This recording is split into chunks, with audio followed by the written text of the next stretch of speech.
Hi guys, welcome back to another online session. This is for my students of architecture, so others can kind of scroll down if you will. You are most welcome to stay back, but do hit that like button, right? And if you are watching this on YouTube, don't forget to subscribe and click the bell icon. That is very, very important for you to get the notifications. Myself, Professor Saptarshi Shankar Chakravarti. I had been practicing as an architect and urban designer for the past 2 decades across India and abroad. With my hands on experience in designing and building numerous projects, I've gained some real life insight which you guys know I keep sharing with the world out there. Today, for the students of architecture, let me tell you 10 quick tips for designing successful urban spaces. Public spaces are complex organic things, and design is only a small fraction of what goes into making a great public space. You cannot expect to do everything right initially. The best urban spaces evolve over time when you experiment with short term improvements that can be tested over for years. Students, these quick tips or guidelines, as you can say them, will help you to build the foundation of your, say, courses like Masters of Architecture, or even in your undergrad, you have this particular subject of urban designing. Number one, keep it simple. In the first stages of your project, maintain a simple and acceptable design that will allow for future enhancement of the space as funds become available and the community more involved. A good design should be able to adapt to change. While buildings come and go, the streets and the public spaces last for a longer time. New developments and public realm improvements should be designed both to respect the existing context and to accommodate future changes into the content. Number two is make it accessible for everyone. A good public space should be providing easy safety and choice of people when moving out through those spaces. Helping people to find their way around and understand how a place works is often overlooked, but it's one of the most important factors in design. Go check out any of the urban spaces and you'll realize this. Create paths and wayfinders and signages to improve accessibility, orientation, and connectivity of spaces and functions. A clear hierarchy of streets and paths should be established to enable pedestrians, cyclists, and people with physical disabilities move around the city very quickly. Number three is highlight the character of the city. You know how Jaipur is designed with a pink city, right? So highlight the character of the city. Recognizing and valuing the differences between one place and another is a cornerstone of good urban design. So every place cannot be looking the same. Protect and enhance the buildings, streets, materials, landmarks, and views that are unique to that particular place, and give the city its identity. The appearance of the built environment defines an area's identity and character and creates a sense of place and community belonging. High quality contemporary design that has evolved from its context, including respect for the heritage, is also encouraged in our designing. Number four is design for people, not for cars, because architecture, our designing is for the people. The streets are the interface between the public and the private realm. I talk about this connect between designing for people and architecture for everyone and not for the whim of an architect in my book Think Beyond Architecture. So go grab a copy and check it out yourself. A lot of detailed discussions are there along with many other chapters, of course.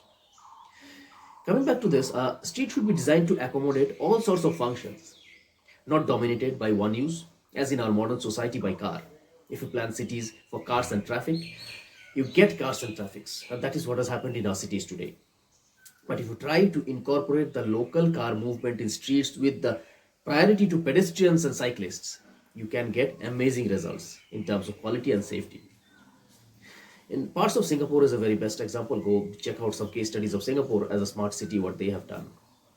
By leaving your car at the limit of your residential area and actually walking like 100 or 150 meters to your house, crossing that particular neighborhood, you have more space for other creative open air activities, which does not happen in our cases, most Indian cities. And a more human centric public space can be designed.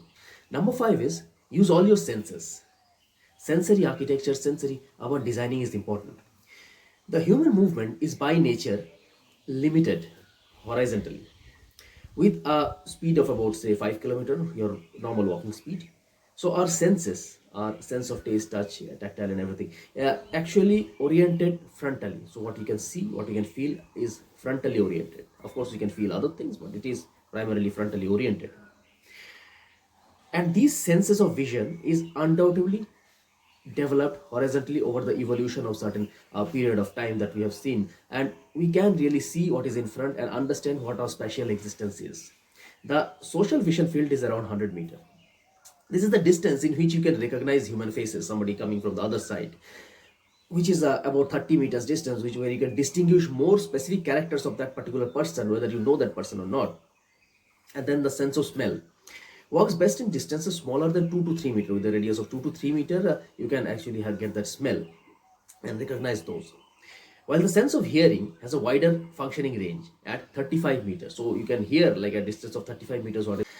With this in mind, try to create opportunities for those with sensory or physical disabilities to use smell, sense, and sound and touch, and even if somebody can see but not hear, and so on, to enhance the user experience of your urban space that you are designing. So this is important for an architect to understand this. We, as an architect, many times when you are starting in your career and all, so with a little experience, we neglect all of these, forget all of these, and not only that, I have seen architects with many years of experience neglecting all of these issues because this was never a part of the curriculum.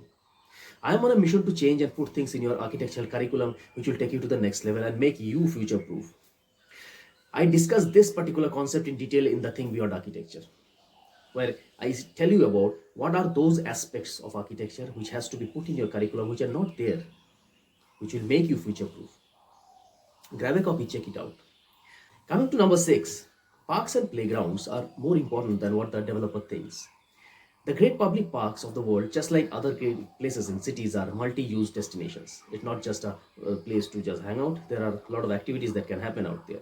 By collectively deciding or what will make the park desirable to come to, they will attract a range of a lot of people for a multitude of reasons, right? Coming together for a shared public interest and experience.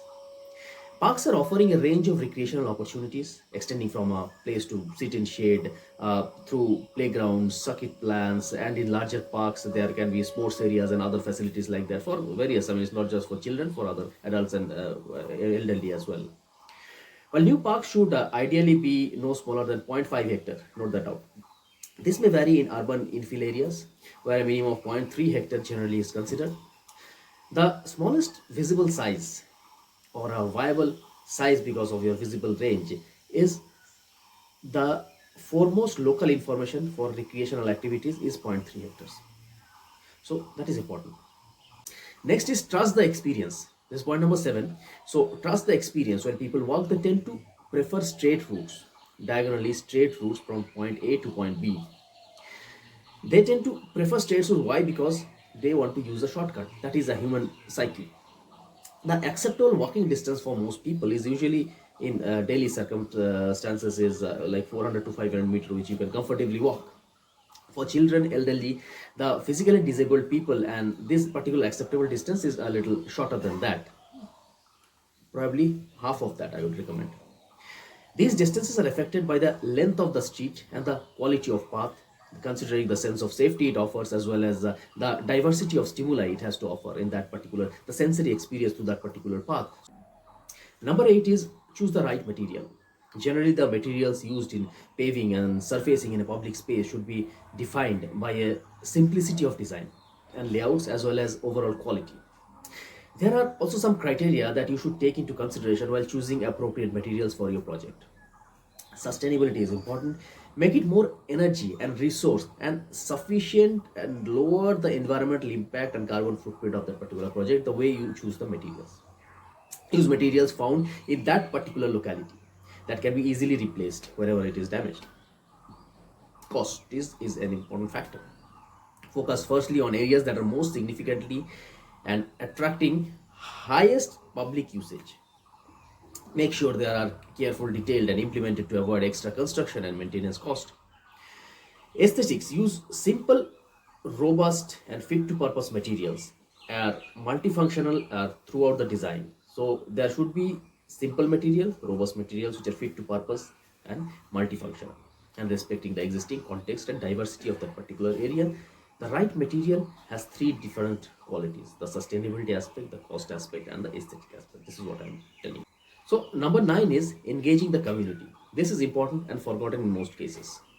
The principle of this particular idea is about tapping into the collective wisdom, insights into how the area functions and how the understanding and what is the meaningful of locals. It will help to create a sense of ownership of those people. Let them engage into this particular design and give them feedback. Get feedback from them and let them give feedback and help you as an architect out to install public spaces out there to create a sense of ownership and better to ensure its success in urban designing projects.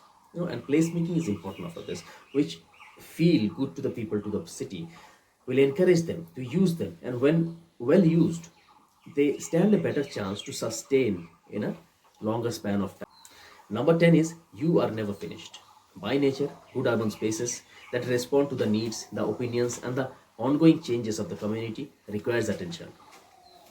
Amenities wear out, needs change, and a lot of other things happen in an urban environment.